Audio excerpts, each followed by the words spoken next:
কান্নার নিজস্ব কোনো শব্দ নেই। পৃথিবীতে সব কান্নার ভাষা এক, সব কান্নার দৃশ্যপট এক। ভেতর ভাঙার সাথে সাথে চোখ ভেঙে জল গড়াতে থাকে, তবে এর স্থান, কাল আর ধরনটা ভিন্ন। কেউ ভেতরে ভেতরে গুমড়ে কাঁদে, আর কেউ সশব্দে চিৎকার করে। একটা মানুষের সর্বোচ্চ প্রকাশ হলো কান্না। কান্না এবং দীর্ঘশ্বাস যদি না থাকতো, পৃথিবীতে মৃত্যুর হারটা আরও বহুগুণে বেড়ে যেত। কি অদ্ভুত!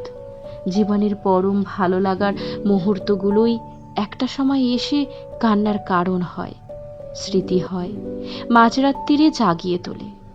কাঁদতে কাঁদতে ঘুমিয়ে গেলে ফের জাগিয়ে তুলে কাঁদায়।